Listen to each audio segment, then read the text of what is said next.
Welcome to the Anything Goes podcast. I am your host, Kombat AllStar, and today we're going to be talking about Carnage.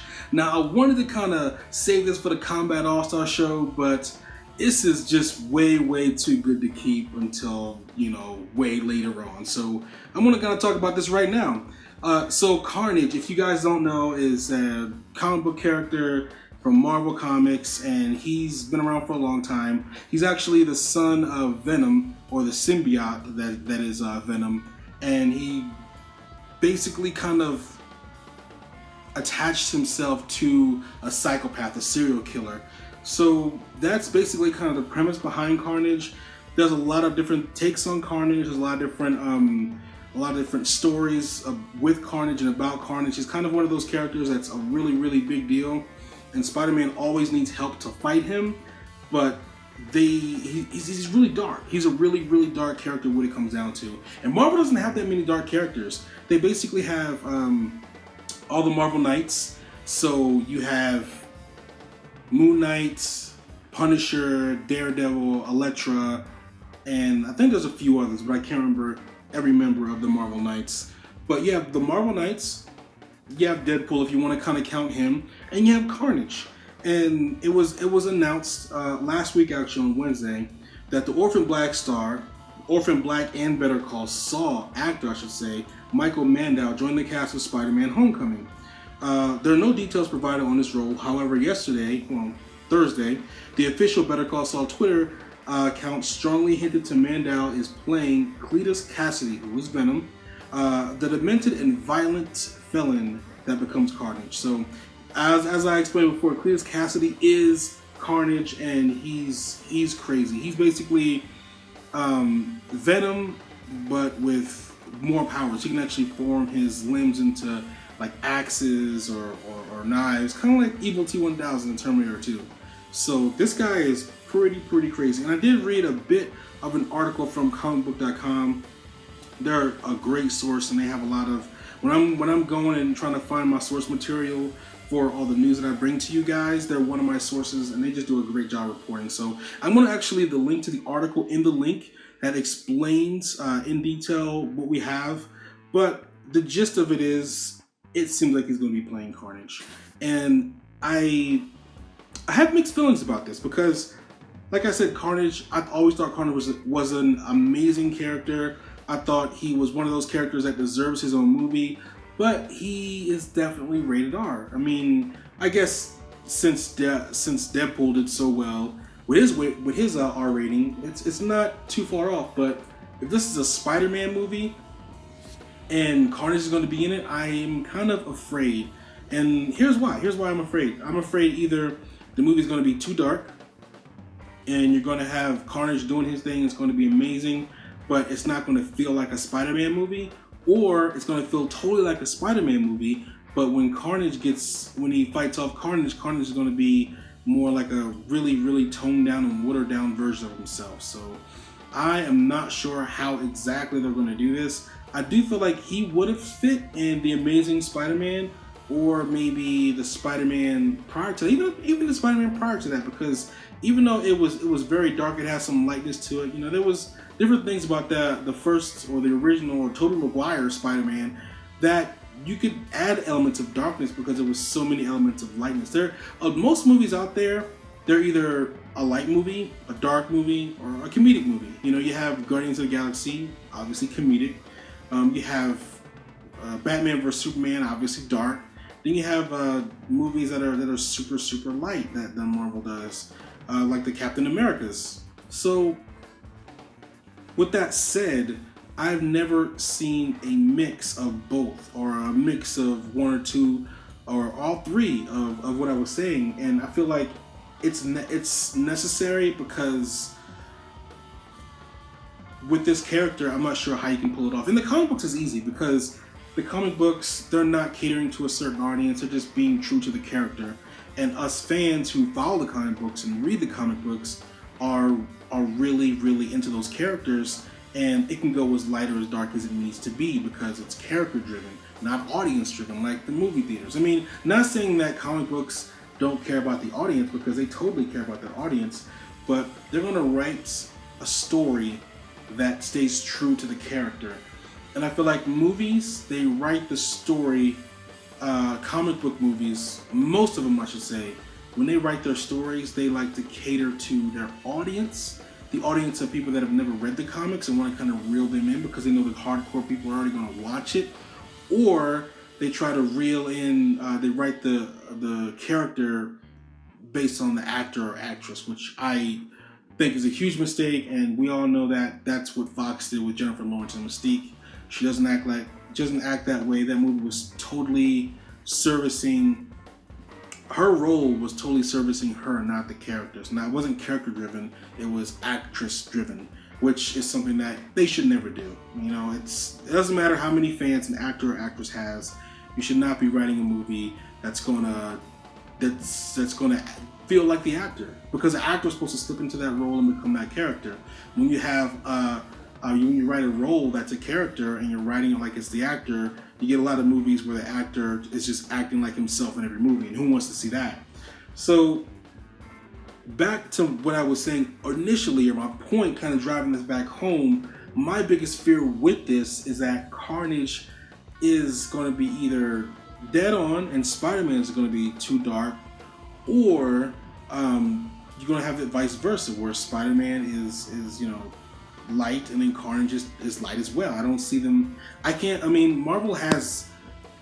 The thing is, Marvel has Spider-Man back, kind of, sort of. We all know behind this. They're kind of sharing Spider-Man. But this will be the first Marvel Spider-Man movie, and for them to, their tone does not match what Carnage brings to the table. So I'm kind of worried. I would have felt a lot better if this was an animated movie, because it's less actor-driven, more character-driven, and it caters to those comic book artists or those comic book fans. It caters to the writers that love Spider-Man and know Spider-Man. It caters to the audience that knows Spider-Man and loves Spider-Man. It's character-driven. It's a character-driven piece of work. All of DC's animated movies, even Marvel animated movies, which are just, a lot of them are silly and stupid, and it really makes me upset and disappointed, but they are all character-driven. So if you have all these character-driven animated movies, I feel like that's the best space for it. Could you imagine a live-action Killing Joke? That would be horrible. But in the animated space, it fits, it works. It's going to have a limited release. It's going to be awesome, so I can't wait to see that. But that's my biggest fear. I really hope that they find some way to balance this out. I'm not quite sure how that is. I wouldn't even begin to explain or give suggestions on how you can actually balance out Carnage in a Spider-Man movie, but they got a hard work. They got a lot of hard work ahead of them. All the original Spider-Man movies, in my opinion, were hands down the best. The Andrew Garfield ones were just horrible. I didn't like him at all. But there was a lot of people out there that did like them, and they thought they were great. And they thought they were better than the original. So everyone has their own opinion, to each his own. But I really, really feel like they got their hands tied. They got a lot of work ahead of them. I'm not sure how they're going to handle this. We've been fighting for them to get the rights back to Spider-Man for a long, long time, it feels like. And they finally got it. So if they drop the ball, people are going to be a little upset. People are going to be a little upset is an understatement. Could you imagine if we get the Spider-Man movie and they have Carnage in it and it bombs? That'd be horrible. Horrible. But, there's a lot of other good casting. There's rumors that Michael Keaton, I don't think it's a rumor anymore, I think it's actually fact. Michael Keaton's playing the Vulture, which is great. Coming off Birdman, it's kind of ironic. But yeah, that's going to be pretty cool to see him back in a comic book movie and killing it, because that guy is a fantastic actor. He can do action, he can do comedy. I love that guy. Just because he's in it makes me want to see it.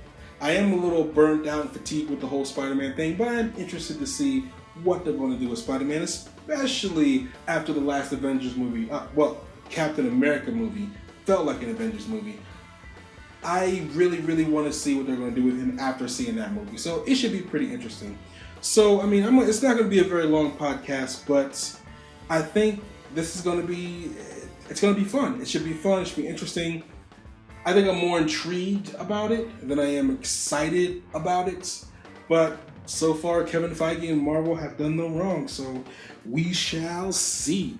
What do you guys think about this? Do you think Carnage is going to be way toned down because he's way dark, or do you think it's gonna be, you know, a light movie and he's gonna be toned way down? What do you guys think about that? What are your opinions about it? Do you kind of agree with me and have some concerns that it's either going to be too light or too dark? Let me know. I like talking with you guys, conversating with you guys. So as always, like, subscribe, and share. And until next time, you know what? I'm not going to end it off right now. I am not going to end it off. What I'm going to do, since that was so short, and the podcast is usually about 20 minutes long, I'm going to go ahead and give you guys a little bit extra. The last half of this podcast is going to be a special edition. So, boom! You see it right there, key the graphics. We're going to be talking about none other than a new game that I recently found on the Summer Steam Sale. The Summer Steam Sale. It's called Shaolin versus Wu Tang. And it is awesome. You play as... seven Shaolin warriors and 7 Wu-Tang warriors. I'm not talking about the group Wu-Tang Clan. I'm talking about the actual Wu-Tang movies that the Wu-Tang Clan borrowed from. And it is awesome. I mean, this game is amazing. It's electric. I can't believe how cool and how good it is. And it's awesome. It's bare bones, it's basic fighting. And you know what? In this age, in this time, there's so many different fighting games that have so many different mechanics, so many different moves, depending on what game we're talking about, whether it be Marvel vs. Capcom, or Mortal Kombat, or Killer Instinct. It's just a lot of button presses, a lot of sequences. These fighting games have gotten very complex, although Tekken is not really, they've always been complex. Each character having over 100 moves is pretty insane, and deep fighting. So with that said, it is nice to get a game that you can just literally go in there, button mash, and kick some butt. And the game is just epic. There's so many different characters, and every character the thing I like most about this game is every character is an archetype. Every character is a type. Like, okay, so there's a character in there named Dragon, right? And his fighting style, actually, I think everybody in the game is kind of named after their fighting style, except for Dragon, because it's Jeet Kune Do. It's not, there's not much you can do with that. But there's also a guy in there. So that's clearly Bruce Lee. He has the nunchaku. Everybody has a weapon, so he has the nunchaku or the nunchucks, and he's doing it. You know what I mean? He fights like Bruce Lee. A couple button presses here, button presses there, and then you get your special move, and it's fantastic. There's Monkey Fist, which is clearly Jackie Chan from Drunken Master. There's a guy in there, I think he's called Brown Brow, or Brow, something Brow, high brow, low brow, brow brow. You guys will see it up on the screen right here. So if you're watching the podcast now and seeing all this sweet footage, you'll see what I'm talking about. But he is just like the guy from 36 Crazy Fists, the rent collector that one Taekwondo had to fight. And you know what? I am such a big, huge kung fu. I love the 70s and 80s kung fu movies. I just love them. I love the bad lip sync. I like how the footage looks worn. I like how when they're in certain areas, the characters look super bright when they're out like in the sun or out like in a forest clearing fighting. So all that is just amazing to me. And this game captures all of it. You play this game, you load it up, you boot it up, and you're playing it, and it's awesome. I mean, the characters look super bright in the forest clearing. The film looks worn. It's not really film, but like when you're playing the game, it looks like you're playing a kung fu movie. And I just got such a kick out of it. And I'm just laughing. I'm quoting all these kung fu movie quotes that I know from all the, yeah, that's enough for now. You can't stand much. You're too soft. You're too soft. Huh? Stuff like that. I'm quoting that while I'm playing the game, having a blast. The only downer is there's no online mode. They wanted to kind of keep it as a couch co-op or a local co-op, whatever you want to call it. But it's a blast. It is so fun. Anybody who's really into kung fu movies, you gotta pick up this game. I know there's another one called Kung Fu Fist, or yeah, I think it's called Kung Fu Fist. But it's it was out for Steam a long time, and I had that, and I did a video on it, and I'll post a link in the description to the video for that game. But no, Kung Fu Strike is what it's called. But I'll post a link in the description to the video that I made about that, because no one freaking watched that, because I feel like anytime I do a video on an indie game or wrestling, I get like 3 views. So I mean, it's stuff that I like to talk about. I'm still gonna talk about it. I don't care about how many views, as long as one of you guys is watching. That's what's important to me. I mean, obviously this is a labor of love, and I love doing what I do. And I'm not going to go ahead and talk about what's the most popular thing to talk about just because it's the most popular thing to talk about. I'm going to stay true to myself and talk about stuff that I like. And that game is definitely something that one of the games that I like. It's one of the things that I like. And this game is just as good. I mean, this game is epic. It's amazing. You can't get a better fighting game for the money. I mean, I think full price it's about $12, $13. I know the Steam summer sale is still ongoing until 4th of July. Right now it's only $6.49, so it is well worth the price of admission. Not a lot of modes. You got your standard training mode, you got your arcade mode, you got your versus mode, and then there's options and all that kind of stuff. But that's about it. This is a bare bones fighting game. It takes me back to like the original. Virtual Fighter? Yeah, it takes me back to the original Virtual Fighter when I used to go back and, in the bowling alleys in the back, me and my brother, little tiny kids watching the big guys play, the teenagers, and they doing certain moves for the kids, and all that, do it for the kids, do it for the kids. They're doing all these moves for us and wowing us and everything, and it was an amazing time. And this game brings me back to that time. It is, like I said, very bare bones fighting game, but it is a lot of fun. The environments are a lot of fun. Everything is just so authentic. They hit the nail on the head when they created this game as far as having it look and feel like a 70s and 80s kung fu flick. So it's I can't say enough really, really good things about this game. You can I really can't say enough good things about the game. You guys are seeing footage from it. I'm hoping that you think this is as amazing as I do.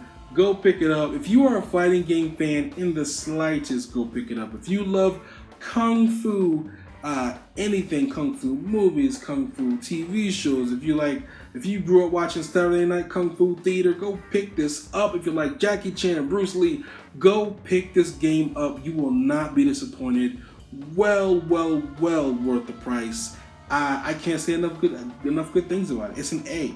Doesn't have a lot of modes. There's not a lot to it, but everything it does well. So if I had to rate this game, I'd definitely give it an A+. I have a lot more fun with this game than Street Fighter, believe it or not. And Street Fighter, this game was developed by indie game developers, and they did it.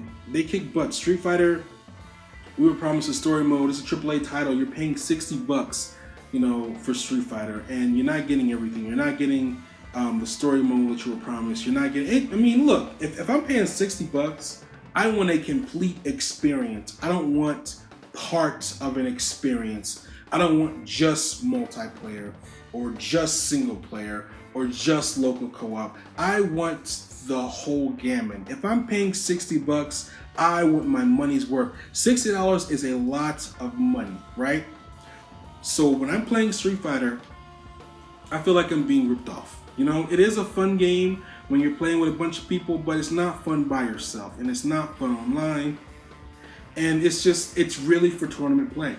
And it's not for the casual player. It's not for the normal Joe. It's for MLG. It's for Evo. It's not for the regular person. And that sucks. Maximilian dude covered this. And he talks about it extensively. And he talks about his concerns and how he's worried about Street Fighter. But I digress. That's a $60 game. For $6.49 right now during the Steam Summer Sale, you can pick up this game, Shaolin versus Wu Tang, and you will get, this is top dollar. This is more than your money's worth, you know what I mean? And everything they do well. Street Fighter, they do some stuff, it's not all that great, it's Street Fighter, so you got nostalgia on your side, and you got these characters you know and love. But with this Kung Fu game, I feel like I have the characters I know and love because I've watched all these Kung Fu movies. They do everything pitch perfect. They do everything perfect in this game. From the look, from the sound effects, everything. Even when you struck, when you hit somebody, it's like do do do do, and then when you swing swords, like ching ching ching. like, I'm not doing it right, but obviously the sounds that they use sound like they took it straight out of a kung fu movie. So they did it perfect. They did it well. Capcom, take notes from the people who did this game, who did Shaolin versus Wu Tang. You see what they did. Hopefully somebody up there is watching this video, and I mean, check it out. This is what we needed. If you're gonna make a game like what you did, it shouldn't have been this much money, or it should have had everything. But I'm not going to get in my soapbox about Capcom or Street Fighter. I'm going to talk about this game, and it is awesome. I want you guys to go pick it up. I wish there was a demo. There's not, that you could actually try it out and play it. But please, like I said, if you like any of those things, kung fu, good fighting game, if you ever seen a Jackie Chan movie or Bruce Lee movie, this game is worth it. Go pick it up, buy it, tell me what you think about it. So with that said, do you have the game? Are you interested in, have you ever heard of the game? I mean, a lot of indie games fly under the radar. Have you ever heard of the game? If you haven't, what do you think now? Would you pick it up? If you have picked it up, let me know what you think.